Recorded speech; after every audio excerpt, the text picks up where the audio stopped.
Assalamualaikum dan selamat sejahtera. Saya Muhammad Syahrul Azhar bin Ayub, nombor matrik 151404 dari Kepulauan 4 melakukan tugasan berkumpulan dari kos HFF 225 Falsafah dan Isu Semasa, iaitu kupasan terhadap impak revolusi industri 4.0 kepada masyarakat.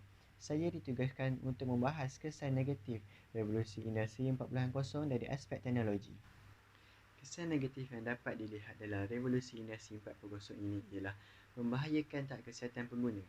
Zaman kini, sistem yang digunakan dalam mengurus segala aktiviti harian adalah dengan menggunakan teknologi seperti gadget, iaitu komputer riba, telefon pintar, tablet dan sebagainya. Hal ini menyebabkan masyarakat akan menjadi ketagih dengan teknologi.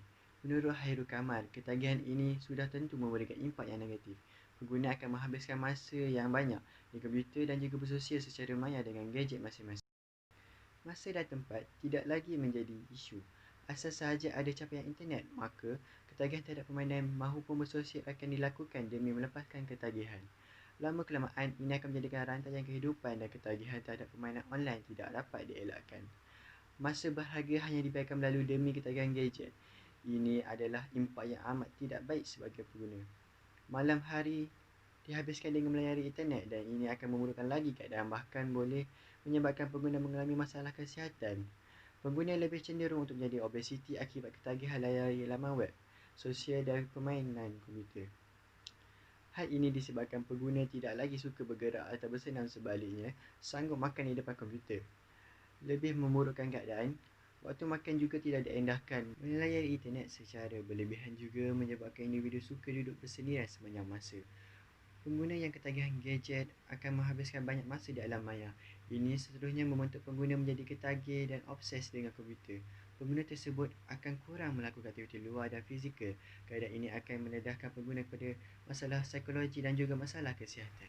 Menurut Sinar Harian, berdasarkan kajian, hampir 80% remaja tidur dengan telefon pintar mereka di sisi dan menggunakan sebagai jam loceng. Secara purata, mereka menghantar 34 mesej selepas berbaring atas katil untuk tidur. Setengah pakar tidur memberi amaran bahawa waktu tidur remaja boleh terganggu dengan lampu daripada skrin telefon yang menghalang mereka mencapai tidur nyenyak. Memandangkan kitaran tidur atau jaga tidak dapat membezakan cahaya matahari dan skrin gadget, cahaya tersebut boleh mengelirukan otak, menyebabkan masalah tidur. Pengguna gadget menyebabkan 45% remaja mendapat tidur kurang daripada 8 jam yang mereka perlukan. Selain itu, kesan negatif yang terdapat pada revolusi industri 4.0 ialah masalah kekangan wang bagi golongan masyarakat yang tidak berkemampuan.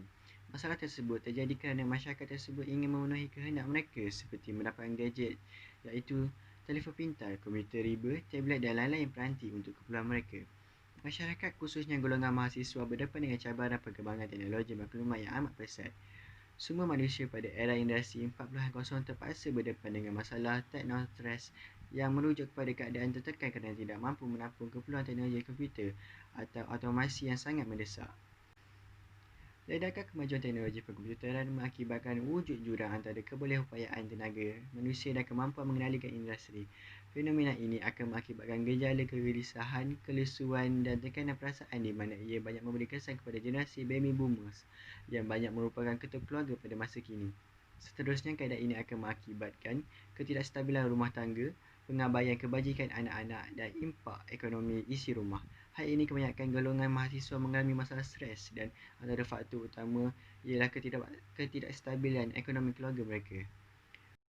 Terdapat juga artikel yang dikaitkan dengan masalah ini seperti di laman seseorang Mstar yang dikarang oleh Muhammad Izzat yang bertajuk "Pelajar Masa Kejuruteraan Kimia ini sanggup jual biskut nak beli laptop baharu. Tolak terima minta di media sosial." Bercerita kepada Mstar, Nurliana Zakri mengakui berdepan sedikit masalah kewangan untuk membeli sebuah komputer peribadi bagi digunakan dalam pengajiannya. Oleh itu, disebabkan mengikut kemajuan teknologi dan harga gadget seperti telefon pintar, komputer riba, tablet dan lain-lain peranti yang sangat mahal, mereka akan mencari jalan untuk mendapatkan gadget tersebut bagi memenuhi kehendak mereka, dan mereka pun terjerumus dengan gejala berhutang untuk mendapatkan jalan mudah. Tindakan ini akan membahayakan diri mereka dan keluarga. Itu sahaja. Terima kasih.